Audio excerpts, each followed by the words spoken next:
Good morning. Today is Monday, October the 2nd, and the first trading day for the new month. The time right now is 11:32 in the morning. And of course, over the weekend itself, on Friday, we see further losses in equity markets despite an attempt to rally on Thursday. But by the closing hours of New York trading, you can see that all the attempt to rally actually freezes out. And the most equity markets closes Q3 on a very weak note.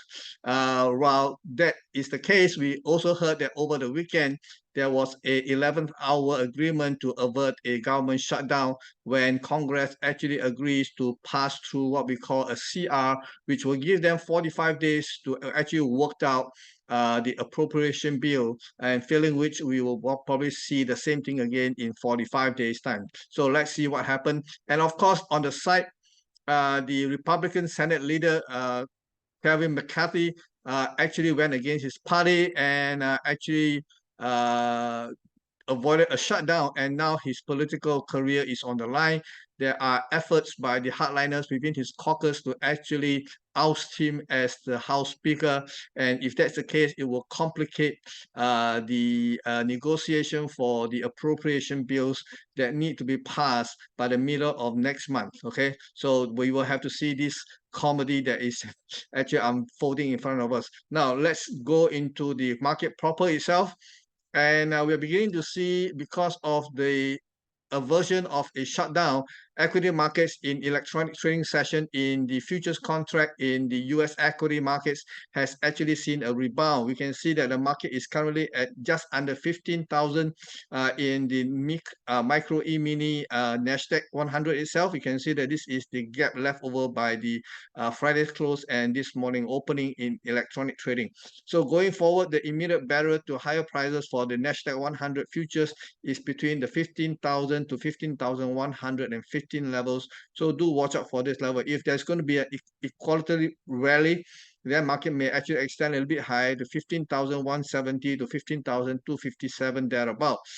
So we will have to see again what kind of whether this rally attempt is going to have any legs to it. Now, in the micro e-mini Dow itself, we also saw a gap opening relative to Friday's closing, and is currently trading at about 33,900 levels. And going forward, if we do get an equality rebound, market may actually target 34,230 to 34,370 levels. So look out for prices to go into this bracket of prices if it can sustain it. Okay. Then the other thing is also the micro e-mini S&P 500. We can see market is also rebounding, and if this actually leads to a three-wave corrective rebound, probably the market will be targeting 4,004 to 4,427 levels. Okay, so in between these levels, there are two layers of prices that may actually cause the market to be capped. The one level is between 4,390 to 4,414. The other one is 4,427 to 4,439. So again, this bundle of prices is likely to cap further rises in the equity markets. Now, over in Asia, China is closed for the National Day holiday, in which they are currently having their golden week, meaning to say that market will be closed for one entire week itself. So in Hong Kong, we still have a bit of trading activity. Prices did not rebound, and in fact, it is coming off a little bit at 17,768 in the futures contract. Of course, this market has been under a shadow of a doubt here, because the market has been coming off on a sustained basis. We can see the highs are getting lower, the lows are getting lower. We can see that this is definitely a definition for a downtrend. But within the downtrend, we occasionally do get the rebound. And this rebound right now, immediate level of resistance is starting to be between this area here, between what we call 18,000 to 18,080. Okay, so this will be a very minor resistance levels. If you can punch through the next one, which is more significant, will be the 18,400 to 18,872. Okay, and over in Nikkei actually managed to rebound rather aggressively this morning into 32,410, which actually hit a pocket of prices, which actually has a bit of a resistance going on. That area is 32,400 to 32,500. We'll see whether if it can sustain this in the second half of the day. If it cannot, then the prices will likely to slide backwards. The low so far has been last week has been about 31,616 the futures contract. So downside, I think the market the level to look will be the 31,230. Okay, there's a good chance it may actually come back and revisit this level going forward. And over in the currencies, we can see that the dollar remains elevated. The rebound that we saw on Friday is likely to extend a little bit higher. There's a very good chance that the market may actually do a three-way pullback, ideally in the ideal setup here. And if that's the case, look to buy around 104.70 to 104.45 levels. So this area here, it looks like it's an equality level. Even better yet, technically, if the market can actually visit 104, that will be even better levels to buy. Okay, I do believe that the dollar strength is likely to sustain for a little while longer. However, if this leads to a market coming off in equity markets, then the dollar strength become a negative. Okay, so we will have to watch how this thing unfolds.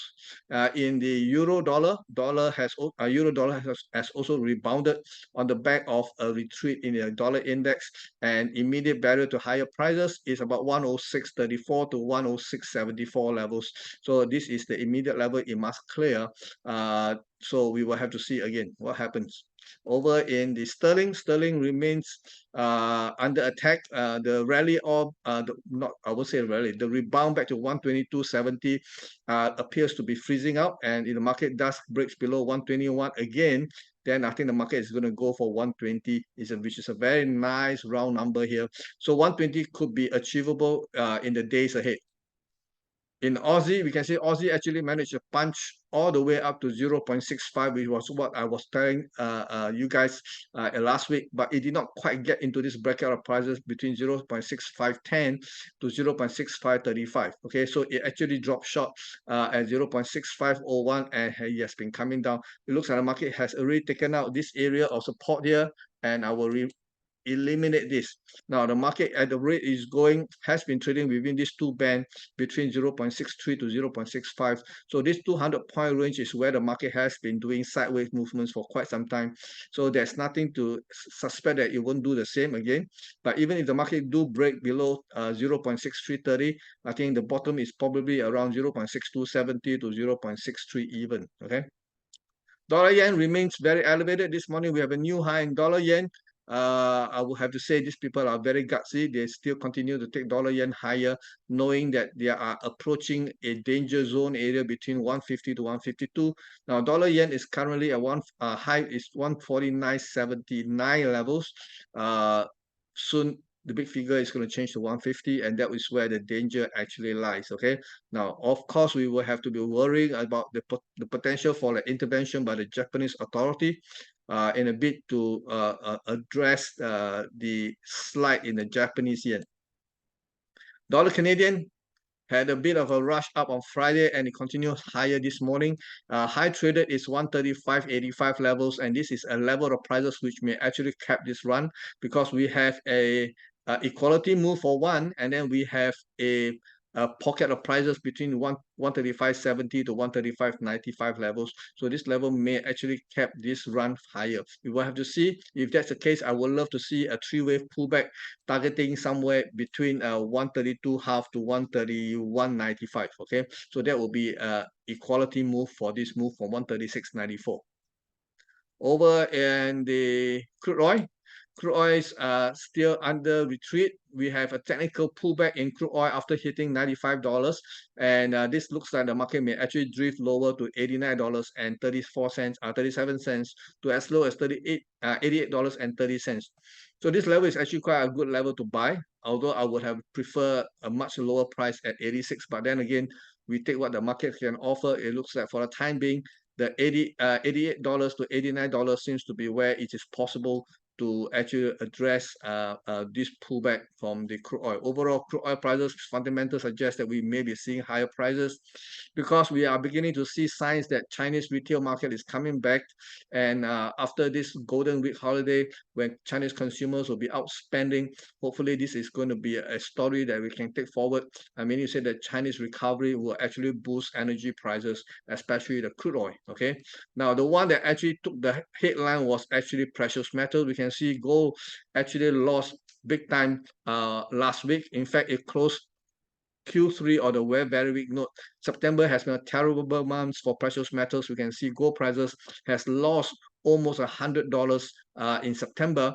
The low traded this morning is 1,842 and 50 cents. I do believe there is a technical support here, although there's nothing in between.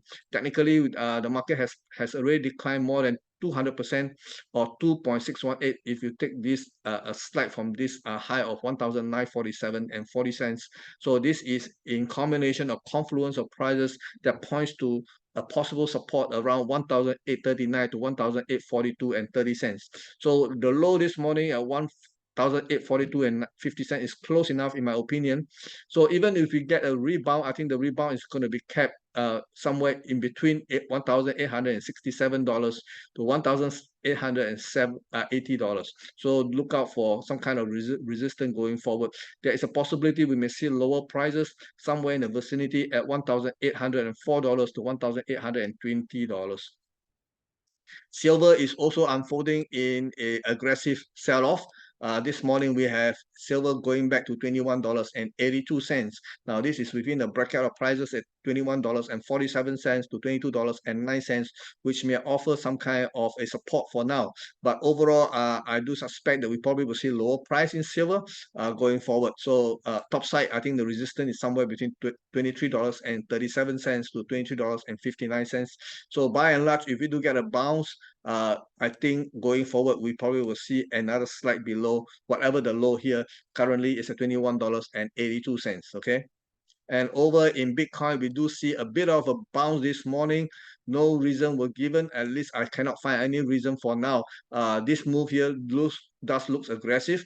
So for now, I can only say that there is a technical rebound in the three-wave structure targeting $25. Sorry, not $25. 28,009. Is it 29? Sorry, 28,552 to 28,944. So do look out for these levels. Okay, these levels is actually where the market previously has a cap. Now, if I show you the daily time frame, it does get a little bit more interesting because the market now has already done this. It has been trading very broadly in a very wide range. Now, this chart here looks very similar to the to the Aussie dollars chart. Okay, but technically we see this as part of a rebound. But the market must break out of the $29,000. Then after that, it must break out clean of 32,000 because this is where the market has been kept for the time being between 32,700 to 23,800. This entire band here is where the market has been trading in a sideways pattern. So we need new impetus to give us a new run for the digital assets going forward. This is all I have for you for today. In the meantime, you take care and I'll come back tomorrow with another update. Bye-bye.